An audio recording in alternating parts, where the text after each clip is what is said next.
the world of politics, there are innumerable think tanks, organizations, and front groups that serve as an influential guide to lawmakers, oftentimes drafting the very policies that shape the direction of this country and the world. Now, most of these groups operate very transparently. They release policy prescriptions online or host forums open to the public. But there is one group that stands alone, unique in its total lack of transparency. It's called the Bilderberg Group. For the last half century, its members have met annually behind closed doors for a 4-day summit with no official press coverage. It's an invite-only list of about 140 or so people that constitute the world's top elite in politics, banking, media, oil, and national defense.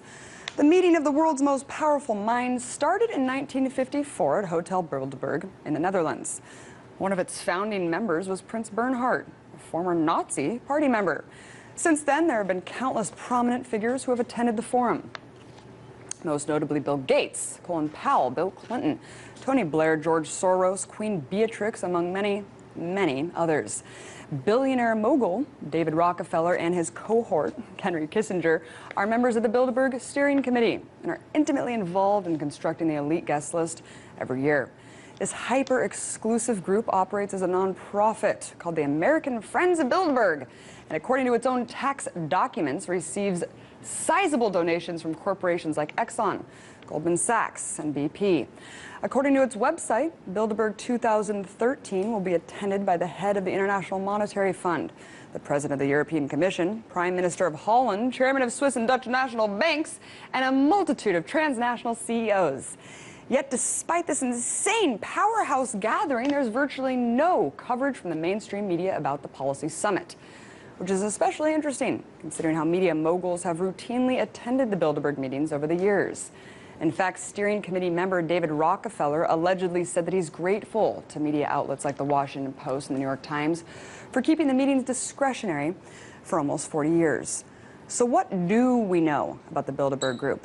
The severe lack of transparency surrounding the event has fostered multiple theories and much speculation about what's really going on behind the meeting's closed doors. Many journalists and activists who have been following the group for years claim that its members use the meeting to plan global policy domination at the subjugation of the rest of humanity, citing multiple world policies put into effect that they allege have come out of its annual sessions.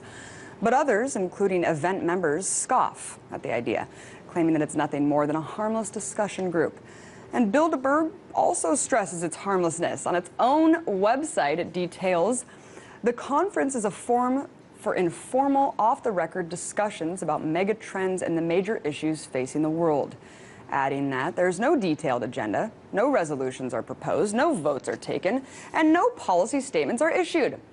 However, that proclamation stands contrary to what former leaders of the Bilderberg Conference have claimed. According to the London Telegraph, while they rankle at the conspiracy theorists, former leaders of the Bilderberg Conferences say they were the most important events they ever went to, and the freedom of speaking away from the ears of Whitehall officials meant the discussions that took place decisively shaped modern Europe. Wow, doesn't sound like another policy meeting to me. So what's going on here? And what's going on this year? Well, today is the first day of the summit in Hertfordshire, England. So to go over some of what we've learned so far and what implications all this secrecy could have for the rest of humanity, our BTS producer, Manuel Rapolo. Hey. It's harmless. Just kidding. It's world domination. We're done. No, just kidding. It's harmless. Just kidding. It's world domination. So I think this year it's really interesting because I think the enormous amount of pressure. I covered it in 2007, and then I went last year to Chantilly, Virginia. Both times they were in Chantilly, Virginia. And then the year before that was actually in Zurich, Switzerland.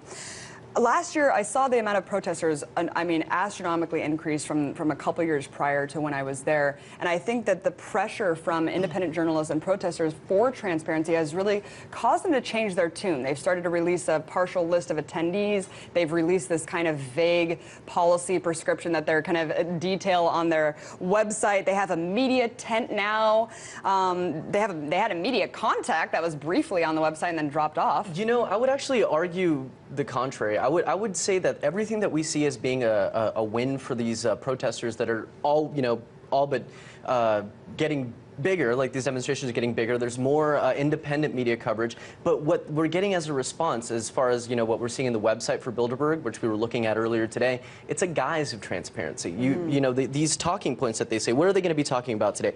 U.S. foreign policy, nationalism and populism, cyber warfare, current events. Could mean anything in the world. You can't get more ambiguous than just saying we're going to be talking about current events and foreign policy. Yeah, I mean, so really, this is a way for them to say, hey, look, we're making efforts so that you guys can know a little bit about what we're doing, but really, we don't want you to know anything. This is entirely off the record, and even people that you reach out to that are there that you would think, people from policy groups here, Amazon, Google, these folks are all attending. CEOs from all these organizations are attending. So like, what you're getting a response from them is like, I'm sorry, this is off the record. So I mean, all you have left is speculation, and that has its own dangers. Absolutely. And just to talk about the police presence there, it's been going on for 18 months, the security detail in this city. People are forced to show their passports to get to their own homes. There's a now netted protest area. So I guess you could say, even though they're appearing to be more transparent, they have a media tent, et cetera, now they have this protest zone very far away from even the facility,